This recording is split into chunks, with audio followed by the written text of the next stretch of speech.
मुक्ति का दूसरा मार्ग नहीं। एक रूपता प्रकृति का एक बड़ा नियम है।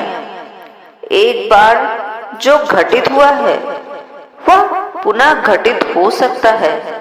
इसलिए योग विद्या के आचार्यगण कहते हैं कि धर्म पूर्वकालीन अनुभवों पर केवल स्थापित ही नहीं है, वरन इन अनुभवों से संपन्न हुए बिना कोई भी धार्मिक नहीं हो सकता।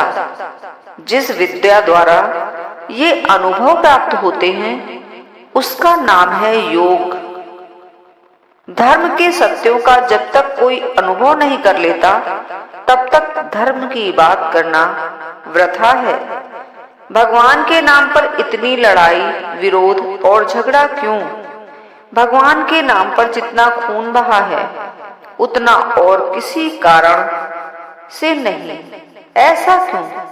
उतना और किसी कारण हो ही नहीं सकता, इसलिए कि कोई भी व्यक्ति मूल तक नहीं गया। सब लोग पूर्वजों के कुछ आचारों का अनुमोदन करके ही संतुष्ट थे।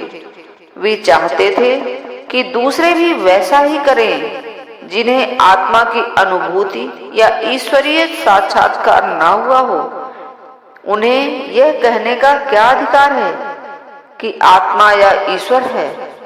यदि ईश्वर है तो उसका साक्षात्कार करना होगा। यदि आत्मा नामक कोई चीज है तो उसकी उपलब्धि करनी होगी, अन्यथा विश्वास न करना ही भला। ढोंगी होने से स्पष्टवादी नास्तिक होना अच्छा है।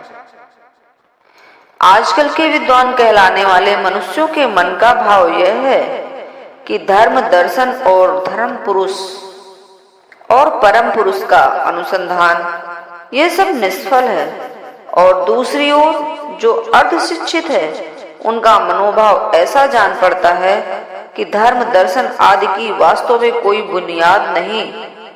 उनकी इतनी ही उपयोगिता है कि वे संसार के मंगल साधन की बलशाली प्रेरक शक्तियां हैं। यदि लोगों का ईश्वर की सत्ता में विश्वास होगा तो वे सत्य और नीति परायण बनेंगे, इसलिए अच्छे नागरिक होंगे। जिनके ऐसे मनोभाव हैं इसके लिए उनको दोष नहीं दिया जा सकता, क्योंकि वे धर्म के संबंध में जो शिक्षा पाते हैं वह केवल सार शून्य, अर्थहीन, अनंत शब्द समष्टि पर विश्वास मात्र है।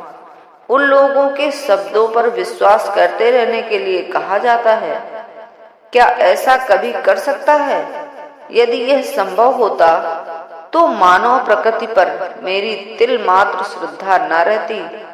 मनुष्य चाहता है, मनुष्य सत्य का स्वयं अनुभव करना चाहता है, और जब सत्य का साक्षात्कार कर लेता है, हृदय के अंतरतम में उसका अनुभव कर लेता है, वेद कहते हैं, तभी उसके सारे संदेह दूर होते हैं। तसरा तामोजाल छिन्न भिन्न हो जाता है और सारी वक्रता सीधी हो जाती है। हे अमृत पुत्रों, सुनो, मैंने अज्ञान के अंधकार से आलोक में जाने का रास्ता पा लिया है। जो समस्त तम के पार है उसको जानने पर ही वहां जाया जा सकता है। मुक्ति का कोई दूसरा उपाय नहीं है। धन्यवाद।